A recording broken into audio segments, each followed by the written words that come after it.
Hey gang, Spada coming at you, and today we are taking a look at Transformers Reveal the Shield, Autobot Jazz. Now as you can see, Autobot Jazz is in his traditional number 4 small sports car. However, this looks nothing like a Porsche. If you remember, he was originally a Porsche in the original G1 cartoon. However, he looks nothing like that here. That's probably because Volkswagen, who owns Porsche, refuses to have any of their makes or models show up in anything that even remotely signifies or has anything to do with war. They're a German company, so I'm sure you can understand why. In this mode, he is actually rather small. He's not that big, but I do like him quite a bit in this mode.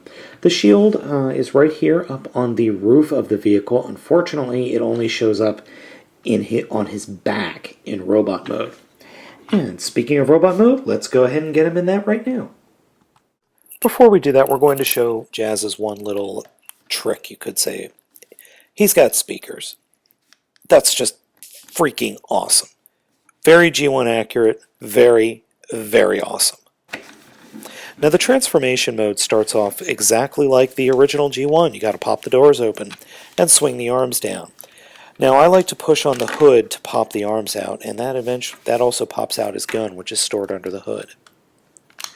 Then just fold the hood down, and that reveals the head. Then the legs fold out like the original G1 Jazz, but actually no, it folds out more like an alternator, I should say. And then fold out the feet. When you flip the feet out, it automatically opens up the rear heel spurs as well. And you just keep unfolding it out like you would an alternator leg. Really well designed transformation in my opinion. Then you just have to go up to the top off camera and get all the arms just positioned correctly. And then finally just get the head pointing up and take the gun and unfold the gun. And that actually unfolds and snaps into place. Then you arm them up and you're good to go. Except for that little part, which I'll talk about in a second. And here we have Jazz in robot mode. Now as you can see, he is actually pretty darn posable.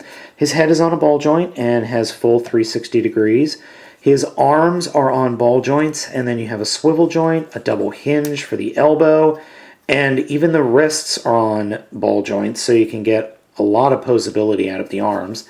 The hips, the torso turns. The hips have full range of motion, swivel on the thighs, double jointed knees. You've got limited articulation in the feet because you have an entire end of a car sticking off of it, but that's okay. The only real problem with this figure is the chest. It doesn't actually peg in anywhere because of the way the transformation works with that weird, with those weird gears. It'll stay down because of friction, but not much else. There's also a groove cut out here to actually fit over the gears underneath. And then these, I don't know if you can see them, these little tabs right here will actually peg into these slots, but they don't hold all that well. There's not much. I think you're supposed to be able to lock it down, but my figure does not want to have the chest locked down at all. Locked down and pops right up. So that's a huge design flaw for me. And unfortunately, it really takes away from the figure because I've had it in really cool poses only to have the weight of the arms just had it like this, and then it just moved up on its own for no apparent reason whatsoever. So this is a fantastic update look-wise to G1 Jazz, but for me, unfortunately, I really can't recommend him because of this stupid transformation head reveal. Just kind of ruins the figure for me.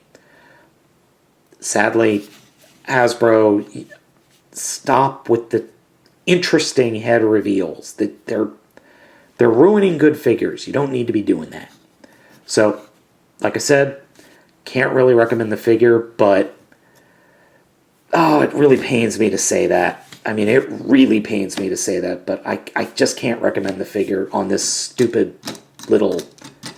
Because of this stupid little thingy. Oh, it makes me so mad.